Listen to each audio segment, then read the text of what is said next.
Hey, cutie pies. Ready to read a book today? I chose this one. Eve Bunting. She is one of my favorite authors. She just writes the best books for thinking about. She writes those really good books. And Someday a Tree is one of those really good books. And it's illustrated by Ronald Himmler.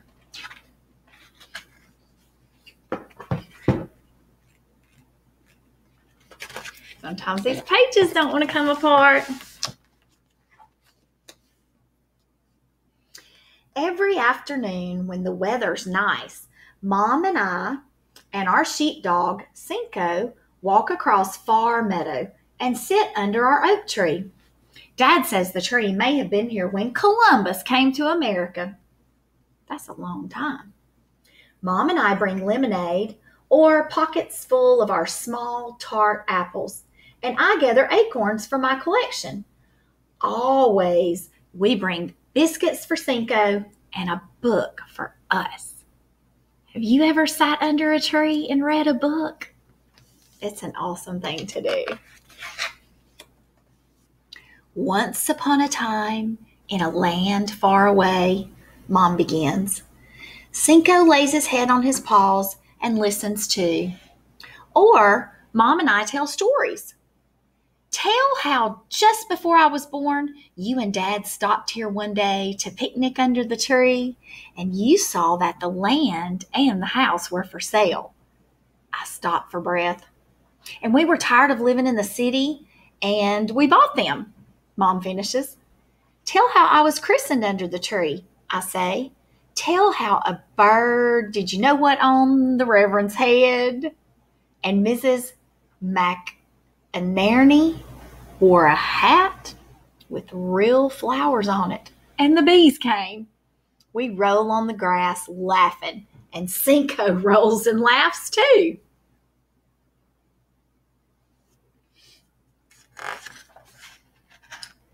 On hot days, people driving from city to city often stop to picnic the way Mom and Dad did.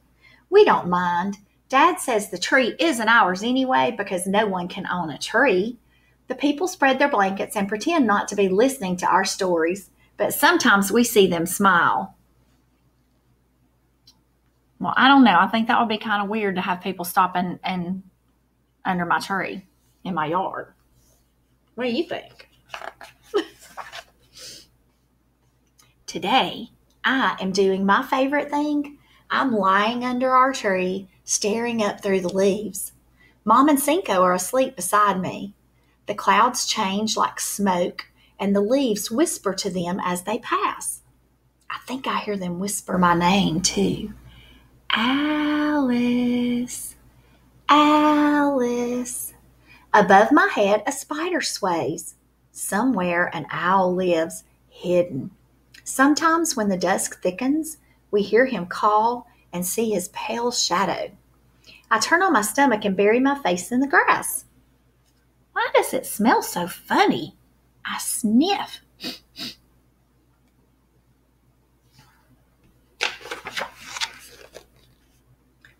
Mom? I sit up. Mom! Her eyes open. How come the grass smells like this? I ask. Why is it this weird yellow color? Mom yawns. Oh, I expect because it's been so hot. We bring Dad to look. There's supposed to be rain tonight, he says. That's probably all the grass needs.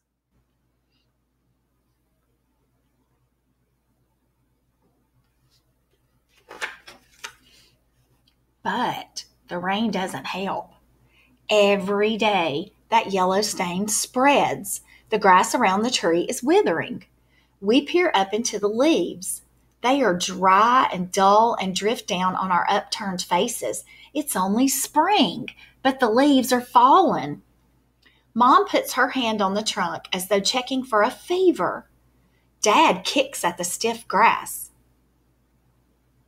It's as if something was spilled here, he says.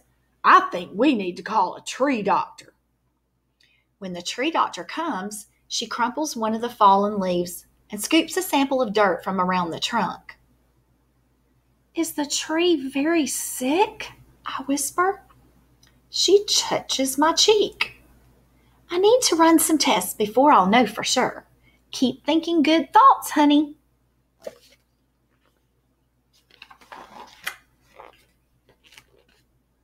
Four days later, we find out that our tree has been poisoned. But who would do a thing like that? Mom cries. Dad's face is grim.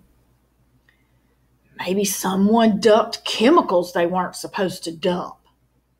Maybe it was quicker and easier to unload their stuff here by the road. I don't understand about chemicals, but I know this is bad. The word about our tree gets around. There's even a picture of it in the newspaper. When Mom and Dad and I start to dig the poison dirt from around the trunk, the McInernys from down the road come to help. They brought spades and they work with us, packing in fresh soil. We hadn't even asked for them to help. That's what neighbors do, right?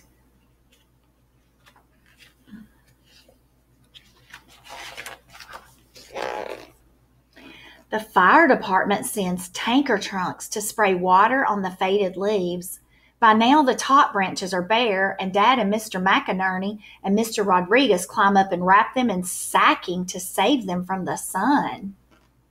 Mrs. Jackson, who works for the telephone company, borrows poles that are as tall as our tree. She and her friends put them up and hang sunscreens between them so our tree is always in the shade. They hope with us. They sure are working hard to try to save that tree, aren't they?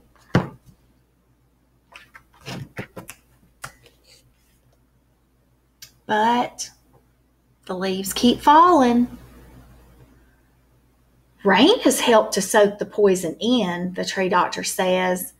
I don't think your tree has the strength left to fight. A woman comes with a red scarf she has knitted. It's as long as a jump rope. She ties it around the trunk and pats it in place. There, she says, it never hurts to muffle up. There are get well cards lined on the grass. A balloon shaped like a heart floats from a branch. Someone has brought a bunch of bluebonnets in a jelly jar and a can of chicken soup. They just want the tree to feel better.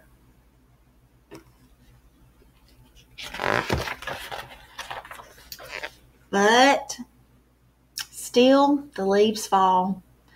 The birds have gone, the squirrels too. Deer used to come at night, tiptoeing down from their secret places. They don't come anymore, and the dusk is filled with silence. Is our tree dying? I asked Dad. Is that why the birds and the animals have gone? The noise around here has spooked them, that's all, Dad says. I want to believe him, but I'm scared. Cinco won't go close to the tree now either. Each night I watch from my window for the deer.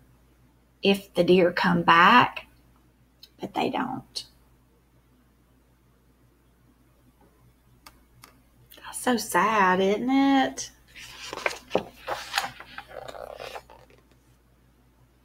One night, I'm so unhappy, I go to Mom and Dad's room. Their door is open. They don't see me. My mom is crying, and Dad has his arms around her. A tree lives and a tree dies, Mom says, but not like this. Dad strokes her hair. Shh, sweetheart. The person who did it probably didn't mean to kill the tree. We never mean to kill the beauty in the world. We just do.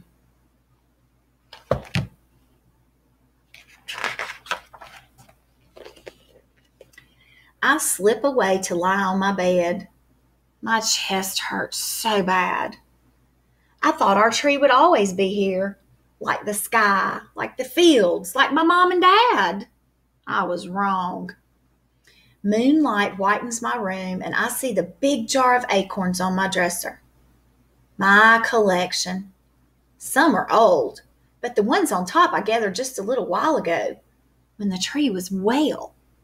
I'm so excited. I can hardly breathe. I leap out of bed and take the acorns on top. In the curl of my hand, they seem to be beating, bursting with tree life. I run to the window. I'd go now, but it's dark when the moon slides behind the clouds, and the outside dark still scares me. It's a good place to stop and make a prediction, huh? What do you think? What do you think she's going to do? Yeah, you think she's going to plant those acorns? Yeah, for a new oak tree to grow? I think you're right. I sleep with the acorns in my hand, and I'm still clutching them, warm and damp in the morning. I race barefoot downstairs. Cinco is on the porch. He lifts a sleepy head, watches while I get Mom's trowel, and paces beside me as I run across far meadow. It has rained again in the night. The air smells of it. Wet grass and shreds of Indian paintbrush cling to my pajama legs. The dead leaves from our tree have been raked into piles, but others have fallen in the night. I rustle through them. Cinco hangs back. The tree seems to have shrunk. The top sacking hangs like wet rags. The red scarf, long as a jump rope, is loose. Mrs. Jackson took the borrowed poles back a week ago. The tree has given up, and so have we.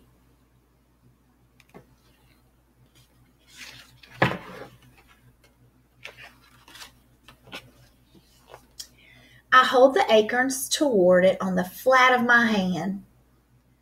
I don't know, tree, I say, but maybe. Cinco helps me pace off giant steps till I'm sure we're on healthy ground. He helps me dig a little trench. I drop the acorns in, one by one, and cover them up. Don't you go making plans to come back and dig here again, I tell Cinco. If even one of these grows, we'll have a tree, big as this. I spread my arms and stand tall. Bigger even. Cinco cocks his head. I don't know when, I answer. Someday. I stop at the tree to retie the red scarf and pat it the way the woman did. There you go, I say.